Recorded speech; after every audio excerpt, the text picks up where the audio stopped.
How's it going, you guys? So really quick, I wanted to discuss some of the differences between Himalayan pink salt and Redmond's real salt. Okay, and I choose these two in particular because they're the most common that most people tend to consume when they get into natural whole foods, organic foods, and especially when they start to get into how important minerals are, especially salt and sodium, and people on a ketogenic diet, especially when they're restricting carbohydrates and they're realizing they need to consume 1 to 3 teaspoons of salt a day in order to function and feel good. Red Mittens real salt and Himalayan pink salt are typically the go-tos. So right here I have Redmond's real salt. I paid about $3 for this whole pound, and I've got a lot of different types of Himalayan pink salt, but anyway. So, first of all, I've heard a lot of detractors claim that there's no difference between Redmond salt, pink salt, and regular table salt. They claim salt is salt because it all contains sodium, and any trace amounts that it contains is insignificant. The fact of the matter is that's ignorant, and whoever says things like that have not actually studied mineral metabolism. They haven't studied hydration, and they definitely haven't looked at the lab analysis of these different salts. So, Redmond's real salt, it has on average anywhere from 20 to 50 milligrams of magnesium. Okay, so per 3 grams, okay, 3 grams of salt, okay, let's put it that way. So that's about per half teaspoon, okay, and I might be getting this might be a little off, but for per half teaspoon of Redmond's real salt, and we're going for each of these salts for per 3 grams of salt. Redmond's real salt has about 20 to 50 milligrams of magnesium, and then anywhere from 10 to 30 milligrams of potassium.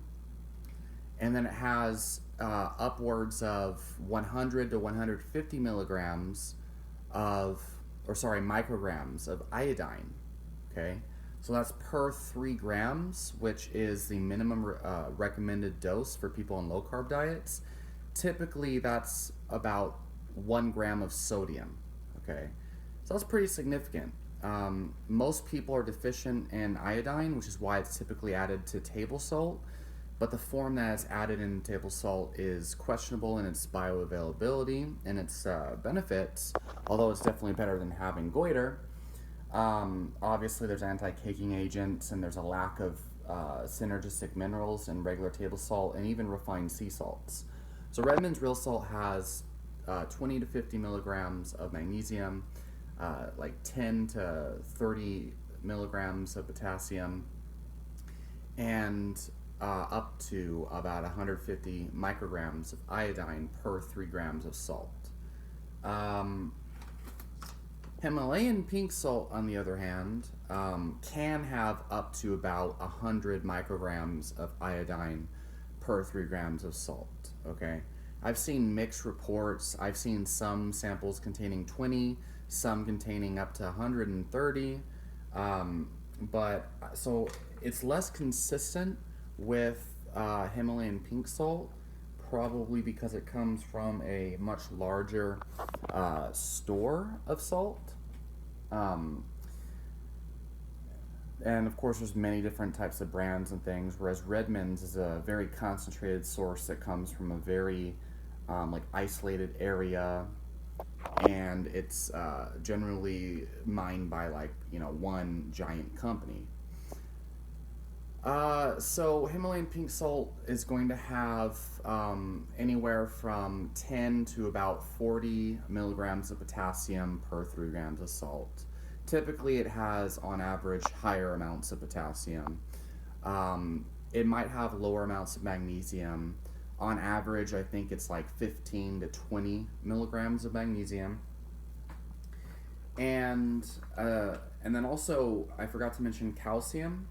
There tends to be about 15 to 20 milligrams per 3 grams of salt of calcium in Himalayan pink salt, Whereas Redmond, it can vary from 2 to 20 milligrams, but typically Himalayan pink salt is going to be the highest in calcium and higher in potassium typically. Um, so it varies, but on average, you're going to get more potassium, potentially more calcium, possibly less iodine and magnesium, and less sodium from Himalayan pink salt. There's about per 1/4 of a teaspoon, you're going to get about 400 milligrams of sodium, whereas Redmond real salt, you get like 550 milligrams of sodium per 1/4 of a teaspoon. But most people undereat sodium, so it's not like you should be restricting. You shouldn't be buying salt based on how much sodium it contains. It's kind of foolish.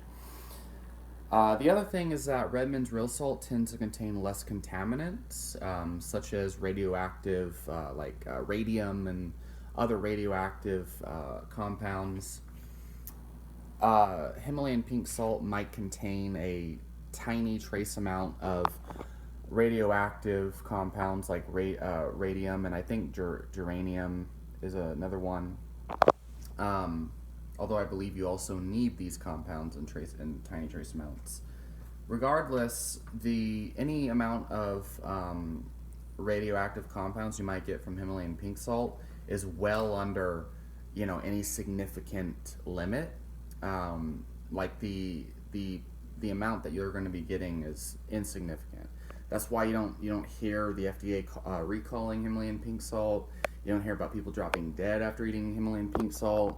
You don't see any correlations in epidemiology between Himalayan pink salt and greater rates of cancer. In fact, the countries that it's mined in, that it's taken from, typically have lower rates of cancer, but that's possibly because they're dying from other diseases before they could develop cancer, and probably because they don't have the same technology that we have, which many people would argue are causing higher rates of cancer in developed countries. But anyway, the point here is they're both good salts. I personally believe Redmond's real salt is the best.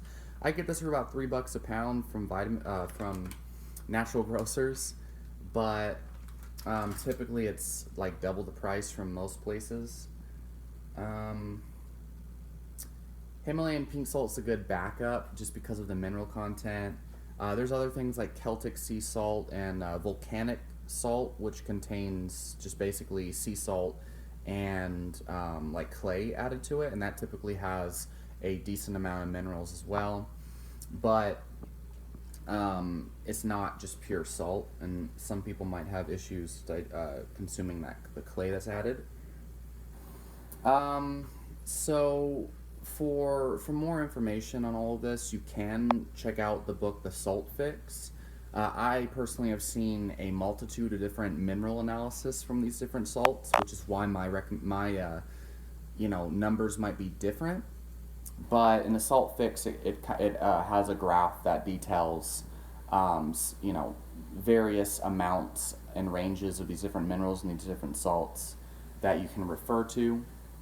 And that's a good book for anybody who's still scared of consuming too much salt. And it talks about the importance of salt and some of the negative side effects of consuming too little salt, which I think is substantial. Anyway, leave your questions and comments down below.